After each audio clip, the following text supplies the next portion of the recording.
सुनील साजा जी, सुनील साजा, Akhilesh ji CM होते तो आप तो ये कहेंगे ऐसी नौबत ही नहीं आती, अब आ गई है। मान लीजिए सीएम आज होते तो क्या करते, कैसे सुलझाते इसको? देखिए मानक जी, अगर हमारे नेता आदरणीय अखिलेश यादव जी उत्तर प्रदेश के सीएम होते तो ये सच है कि ऐसा नहीं होता। और क्यों नहीं होता? क्योंकि इस तरीके की एक घटना 2015 में जब हुई तो हमारे नेता ने प्रशासन को डांटा और खुद आश्रम जाकर के, पहले तो फोन पर माफी मांगी और फिर खुद आश्रम जाकर के नतमस्तक हुए और माफी मांगी। तो अगर एक बार माफी मांग चुके थे तो इसका मतलब साधु संतों के साथ ऐसा नहीं होता। मैं आपके कार्यक्रम में कह रहा हूं, बड़ी जिम्मेदारी के साथ कह रहा हूं, उत्तर प्रदेश में जब माननीय अखिलेश यादव जी मुख्यमंत्री थे तो माननीय योगी आदित्यनाथ जी की फाइल आई थी। अगर वो चाहते कि भाजपा के खिलाफ या किसी साधु संत के खिलाफ या बीजेपी के नेता के खिलाफ कार्रवाई करने का उनके पास मौका था, लेकिन उन्होंने कहा नहीं, संत है, आप छोड़ दीजिए। क्या मौका था? अब जो फाइल आई थी आप पता कर लीजिएगा, आप बताइए। आपको जानकारी होगी। बड़ी बात कह रहे हैं? नहीं, बड़ी बात नहीं कह रहा हूं। तो हमारे कौन सी धारा में, कौन से अपराध में एफआईआर करवाते, बताइए जरा। नहीं, अरे उन पर अपराध थे, उन पर तो दंगा कराने का अपराध था, उन पर मुकदमे थे, वो जेल गए थे। लेकिन वो फाइल हमारे नेता ने बड़ा मन दिखा करके एक संत के प्रति या सनातन के प्रति या आस्था के प्रति, क्योंकि आज जो आप डिबेट कर रहे हैं ये पॉलिटिकल पार्टी की डिबेट नहीं है, ये हमारी आस्था का और परंपरा की डिबेट है। एक तरफ भारतीय जनता पार्टी इस गुरूर में आ गई है। मेरा तो पहला सवाल है, उत्तर प्रदेश के मुख्यमंत्री जी ने क्यों डंडे चलवाए, क्यों अपमानित किया? जानबूझ के किया, ऐसा नहीं कि प्रशासन से गलती हुई, जानबूझ करके किया। जिस शंकराचार्य जी को दंडवत नमस्कार या प्रणाम देश के आदरणीय प्रधानमंत्री जी करते नजर आए हों या देश के बड़े उद्योगपति करते नजर आए हों, वो अडानी साहब हों, अंबानी साहब हों, जो लोग तो जानबूझकर क्यों करवाएंगे?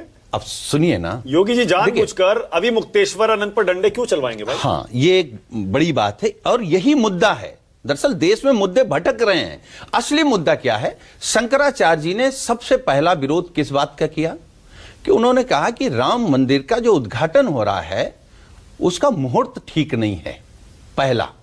दूसरा, उन्होंने कहा कि एक संत उत्तर प्रदेश का मुख्यमंत्री और 150 से ज्यादा अधिक पौराणिक मंदिर तोड़ दिए गए, मूर्तियां तोड़ दी गई काशी में। दूसरा, तीसरा, जब उन्होंने संगम में जो दुर्घटना हुई, हम उसको दुर्घटना मानते हैं, कुंभ में जो दुर्घटना हुई उसका जिम्मेदार उन्होंने प्रशासन और सरकार को बनाया।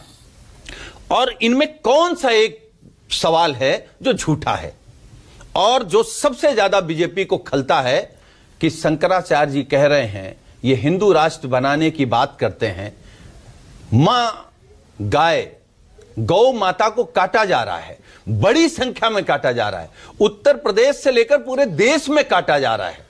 इस पर बीजेपी मौन है। अच्छा, जो सिर्फ बीजेपी यही नहीं मौन है, आपके स्टूडियो में मौन है। गौ माता के नाम पर, शंकराचार्य जी के नाम पर, मंदिर के नाम पर, साधुओं के अपमान के नाम पर पूरे देश में चुप है। आखिर क्यों चुप है? ठीक है, ओके। जितने भी शंकराचार्यों ने जो बयान दिए हैं, आप उन सबका सम्मान करते हैं, उनको सिर आंखों पर लेते हैं? वो जो भी कहें, शंकराचार्य, अखिलेश जी के बारे में, राहुल गांधी के बारे में, समाजवादी पार्टी के बारे में, किसी और पार्टी के बारे में, कांग्रेस के बारे में?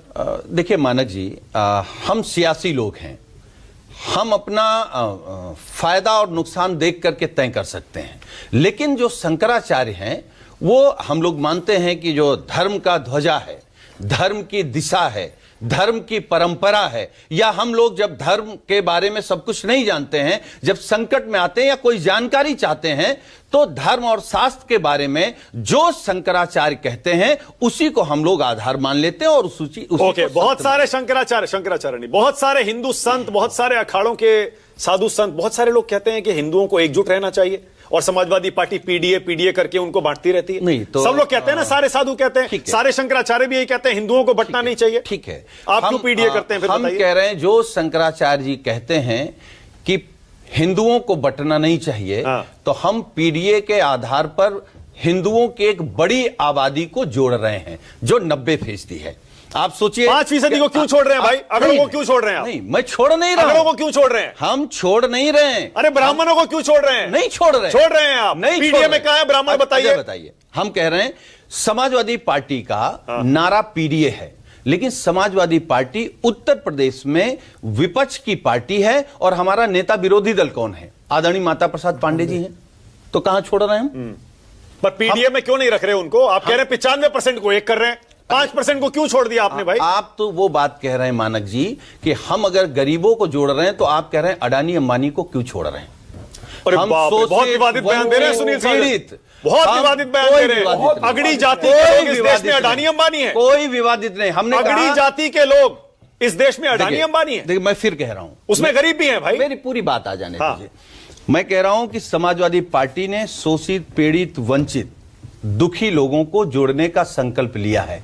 अगर कोई अगड़ा भी गरीब है, शोषित है और सरकार से परेशान है, तो वो हमारे साथ है। एक और इस बात को मानक जी मैं आपके कार्यक्रम में कह रहा हूं, आजादी से पहले से लेकर और 1977 तक इस देश में पिछड़े और दलितों की हमेशा आवाज अगड़े समाज के लोग रहे हैं, लड़ाई लड़ी है। अच्छा, हमारे जो महापुरुष हैं, हम बात खत्म कर लें, नहीं तो कंफ्यूजन हो जाएगा। हमारे जो महापुरुष हैं, जिनको हम जिनके रास्ते पर चलते हैं, गांधी जी, लोहिया जी, आचार्य नरेंद्र देव, कपिल देव सिंह, जेपी जी, या जयप्रकाश नारायण जी, और जनेश्वर मिश्रा जी, मोहन सिंह, या ब्रजभूषण तिवारी जी, ये हमारे नेता। मिश्रा जी का नाम लिया, देखिए मधुमिलय, ये लोग हमारे आदर्श हैं, हमारे नेता हैं। तो हम इनके खिलाफ नहीं हैं। अच्छा, मैं एक बात खत्म कर रहा हूं।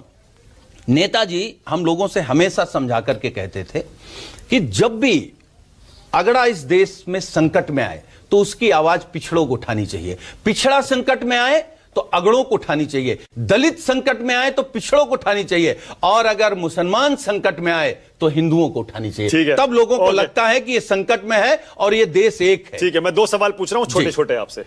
जब अभिमुक्तेश्वरानंद जी पर 2015-16 में लाठीचार्ज हुआ था, अखिलेश जी ने माफी मांगी थी जी, आपको लगता है 2017 के चुनाव में आपको उसका नुकसान हुआ था? देखिए, कम शब्दों में अगर जवाब दे। नहीं, फायदा और नुकसान हम नहीं जानते, लेकिन हम ये जानते हैं कि उस परंपरा का पालन हमारे नेता आदरणीय अखिलेश यादव जी ने किया। और अगर प्रशासन से गलती हो गई तो प्रशासन को डांटा। ठीक है, ओके। दूसरा सवाल, इस घटना का नुकसान बीजेपी को होगा? मैं ये नहीं जानता हूं नुकसान होगा कि नहीं होगा, लेकिन इस घटना ने एक जो सनातनियों के आंखों में पर्दा पड़ा था कि असली हिंदू बीजेपी है, वो पर्दा अभिमुक्तेश्वर महाराज जी ने निकाल दिया है कि, और ये साबित कर दिया है कि अब बीजेपी प्रमाण देगी। देखिए, सबसे बड़ा सवाल क्या है मानक जी, ये अभी कह रहे हैं शंकराचार्य नहीं, फिर ये कहेंगे कि ये संत नहीं, फिर ये कहेंगे कि हिंदू नहीं, फिर ये कहेंगे सनातनी नहीं। ये प्रमाण देने वाले कौन होते हैं? मैं सुप्रीम कोर्ट का फैसला नहीं मानते आप? मतलब नहीं, क्यों नहीं मानेंगे? ये देश संविधान से चलेगा। कहिए फिर। लेकिन बीजेपी के हिसाब से नहीं चलेगा। सुप्रीम कोर्ट ने कहा भाई तब तक शंकराचार्य का प्रोटोकॉल नहीं मिल सकता, उनको नहीं मानेंगे, मान्यता नहीं देंगे। मैं एक बात कह रहा हूं, अगर वो स्नान करने जा रहे थे, आप अगर उन्हें साधु ही मानते हैं, संत ही मानते हैं, नहीं आप शंकराचार्य मान रहे हैं, तो क्या आप उनको अपमानित करेंगे? ओके, आनंद दुबे, चोटी पकड़ करके मारेंगे? ओके, आनंद दुबे यहीं से शुरू कर रहा हूं। आनंद दुबे, अगर आप